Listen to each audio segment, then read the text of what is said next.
Okay, so my presentation is about dyslexics versus non-dyslexics. So my question was, what are the advantages or disadvantages to a dyslexic versus a non-dyslexic? So for your information, I do have dyslexia, and that's why I found this topic interesting. So what is this dyslexia? Dyslexia is the inability of the mind to recognize and process particular language structures and content. This has an impact on the individual's ability to absorb, store, recall, and express information, causing him or her difficulties in performing some basic tasks in one or more areas. So, pretty much how I'm not a brain, so I don't know the brain that well, so excuse me if I'm wrong. So in your brain you have the cortex, and inside the cortex you have these mini columns, and they help process information, and along those mini columns, axons travel. So for reference, in a Down syndrome brain, those axon lengths are a lot shorter, so they're really good at performing really fine, detailed tasks that the regular person isn't. And then regular people just have regular length, and then dyslexics actually have very long axon lengths, so it takes longer to process information, and we'll talk about that further later. So my brain, sorry, that's a cheat. So here's, so I went to tutoring for 1st through 5th grade, and some of my struggles were B's and D's.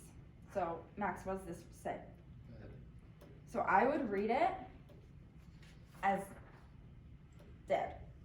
And it's not that my brain saw the B and was like, oh, that's a D. It's that it takes longer to process the information, and it's not that I actually see the letter D.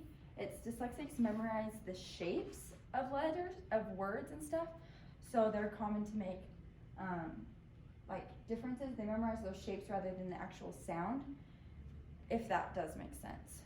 And then also, I struggled with, I would always say A, B, C, D, E, F, G, H, I, K, J.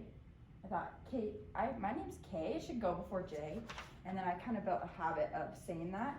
And then I also struggled with G's and J's, and I don't think it helped that my dad's name is Jerry with a G. So people are like, that's Gary. No, that's Jerry. So I really struggled with, and even now it takes me a little bit longer I have to like focus, so just for reference. Some statistics are 1 out of 2 rocket scientists at NASA are dyslexic. 40% of all self-made millionaires, they estimate that 20% of the general population have it.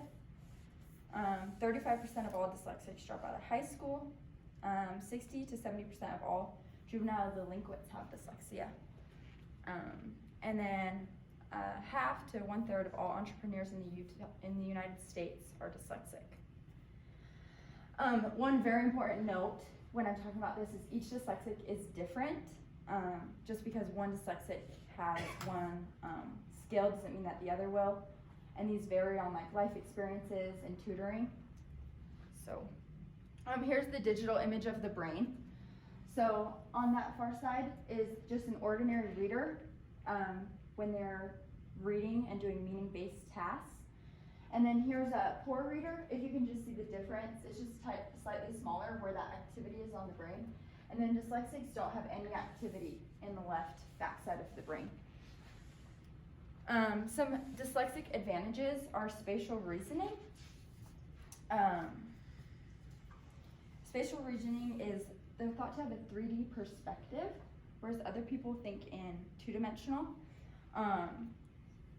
That's kind of hard to explain, and it's kind of like you have to know it to know what I'm talking about. One thing that dyslexics are very good at is taking 2 separate unrelated things and seeing how they relate to each other, along with narrative reasoning, which is recalling stories to see the bigger picture.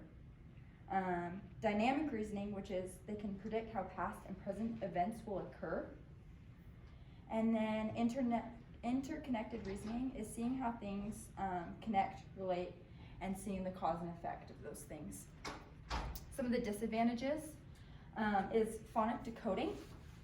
So phonic decoding is the ability to identify unfamiliar words and like blending those syllables to pronounce them. It takes the dyslexic brain 5 times more brain power.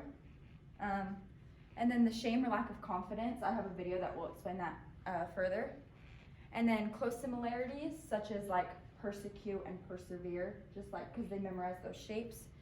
And then they struggle with abstract ideas. Abstract ideas are things you can't, they're not tangible. It's like happiness, freedom, such as those. And then here's my video. The dyslexic experience feel like? Of those that raise their hands, we certainly know, but I'll illuminate it for the rest of you. I ask you to kind of take a stroll back to that sepia-toned images of your 7, 8, 9-year-old years, right? Where school was this sort of this montage of recess and nap time and snack time. The world was a really good place, right? And then all of a sudden, at one point, they kind of tightened the screws a little bit, and they said, okay, we're going to introduce our first benchmark of intelligence. They didn't put it that way, but that's what they were doing. They said, we're going to learn how to read. And all of a sudden, for those of us with dyslexia, our world changed overnight. We realized, looking at our peers, that what everyone else was doing effortlessly, we had an incredible time trying to do. And we actually not only failed on day 1, but we failed on day 2 and 3 and 4 and so on. And the years started to compound where we were exposed to this level of failure that became so commonplace that we started to wear this shroud of shame. There's a psychologist named Dr. Gershon Kaufman. Dr. Kaufman studies shame. Dr. Kaufman says that people who cannot read or who have difficulty learning how to read feel the same level of shame as people who've engaged in incest. Yeah. So I thought that was mind-blowing to compare those two. So that's just an example of the shame and lack of confidence that dyslexics possess. what does Non-dyslexic advantages, other than the obvious of like reading and writing and those, they use the left temporal side. They learn by listening and reading, whereas dyslexics learn by more like doing and seeing. And then obviously they pick up general skills quicker. And then non-dyslexic disadvantages, that the dyslexic's ability to see those unrelated things and relate them. It's said that they are not as conscious of body language as a form of communication.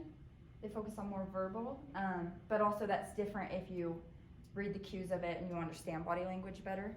And then they said that dyslexics they find their tasks are harder, so they find much more accomplishment and joy through their work, whereas non-dyslexics, and this is obviously depends on the person, they don't find, it's more like job completion and job satisfaction are kind of unrelated. And then here are my sources.